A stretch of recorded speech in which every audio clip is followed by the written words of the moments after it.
Guys, I've been waiting for something like this for a while. Zhiyun's just been changing up the game when it comes to their super compact high output LED light. They started with the LUTS X100 and the G60. These have easily become some of like my most frequently used lights just because they're so easy to tuck away. Well, Zhiyun's changing up the game again, bringing us a light where there's nothing else like it on the market, simply because of how small, how powerful, and how versatile it is. But before I get into start doing lighting breakdowns, talking about the light and how versatile it is, I gotta address what issue this light solves. So pretty much any small LED light that we have on the market, whether it's RGB or bicolor or whatever it is, whether form factor, there's not a lot of ways to flag or manipulate the light. And being able to control and flag your light is probably one of the most important parts of, shaping light. You would either have to use some tinfoil to shape the light, or I would just get random objects and try to flag off the light with it. Now that brings in this new light, the Zhiyun M20C. This comes with everything you need if you get the combo pack, which I think is kind of a necessity because that's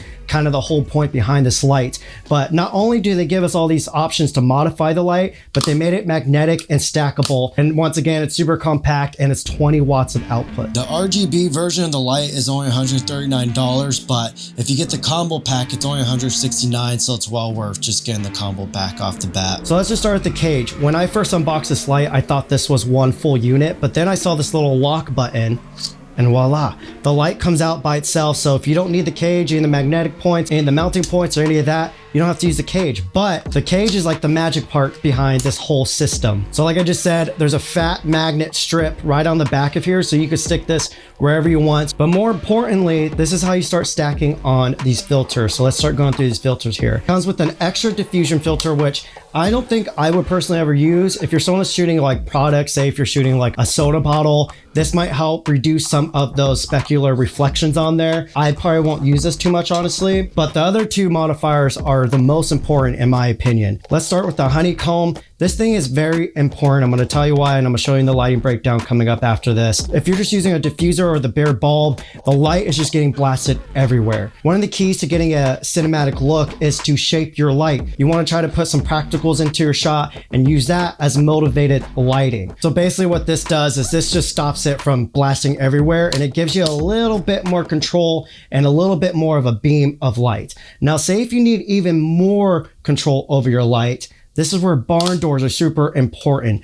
Now let's get into the lighting breakdown. But first, guys, if you're enjoying this video, if you're getting any knowledge or just entertainment out of this, maybe subscribe. There's only like 30% of you guys that actually watch my videos that are subscribed, which is crazy. Just hit the subscribe button. Anyways, lighting breakdown. As I was saying, a trick to getting a cinematic look is to include some practicals into your shots.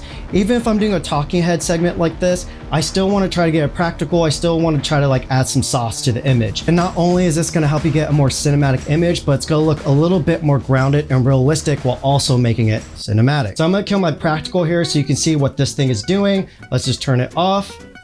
So you can see there's still some warm light on me. Why is that? Because I have an M20C motivating this practical. Let me just cut off the M20C real quick. I'm gonna turn on my practical.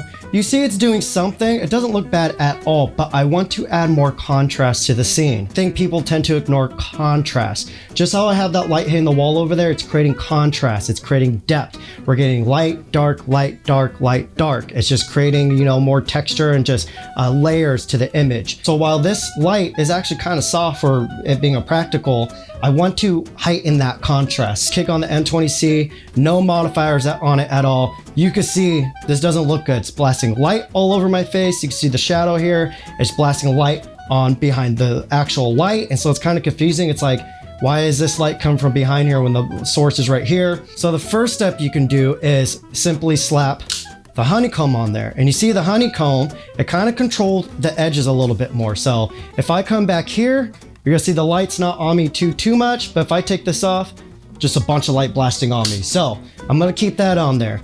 Now, we're still getting the edge light behind the lamp here, and it doesn't look realistic. That's why barn doors are so freaking important and underrated. So I'm gonna just slap this on here right here. The first issue is we're getting a bunch of light on my face, and it's just creating bad shadows for my hair. It's not pleasing. I'm gonna feather this off of there. I can do it real quick so you can see what it's doing.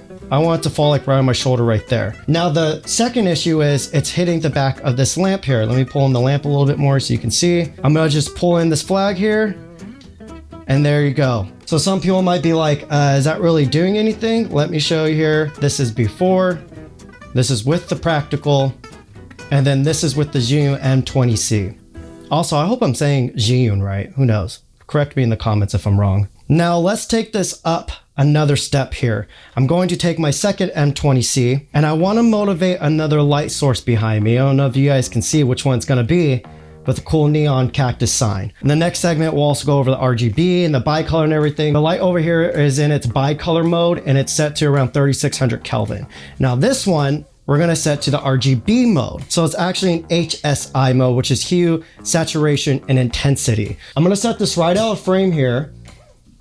And I just want that to edge light me. Now this is just the light bare, there's no modifiers on there. So I'm gonna bring it to the edge of frame there, just so you guys can see what we're doing here. So you can see some of it's getting on my pillow back there, which I don't mind. I don't know, I feel like it kind of looks kind of natural. But just for example, once again, let me show you what the honeycomb would look like.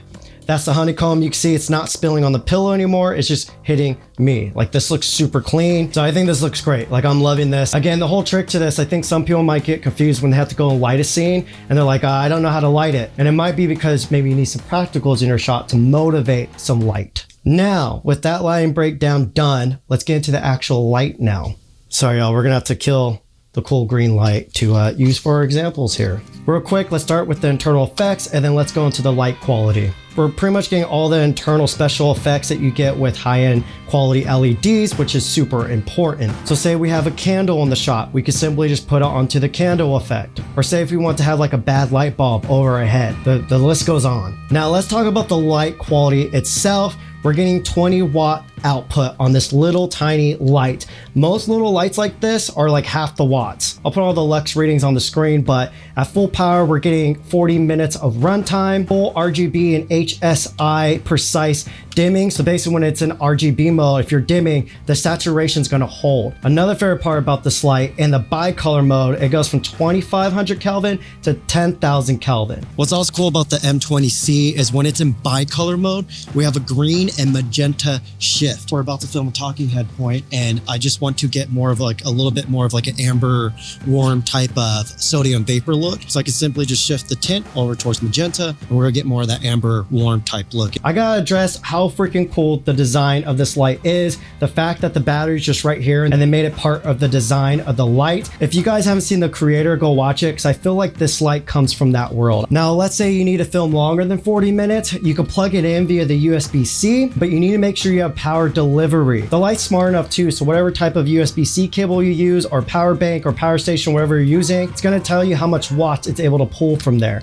So if you want to use the full like 20 watt output, you gotta make sure you're using the right cable and power bank that can support that much power. I'll use a link down in the description on what cables and power banks that I use that will supply full power to this. Last but not least, let's talk about the fan real quick. This does have a heat sink design, but they also put a fan in it because of how small it is and it's pumping out 20 watts of light. If you're in a warm room like I am right now, it's probably 78 to 82 degrees in here right now. The M20C that's next to me is at full power and the fan is blasting. I can hear it audibly, so just be mindful if you're gonna be using it in a warm atmosphere at full power, you gotta make sure it's not too close to wherever your mic is at if you're running audio. Let me just show you what the audio sounds like.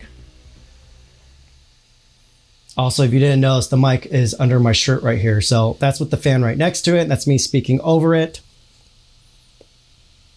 I've been filming for about 20 minutes and the fan kicked on probably about like 5 minutes ago. So 15 minutes in at full power, the fan kicked on. And again, my room's pretty warm, kind of sweating a little bit. But yeah, guys, that's pretty much it. Again, Zhiyun is just constantly just innovating and changing it up. And I even appreciate just the way that they're designing these things and they're being unique and different about it while also keeping it very utilitarian and useful and just, I don't know, it's so cool.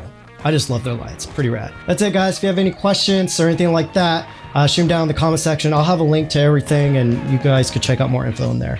But that's it. Peace.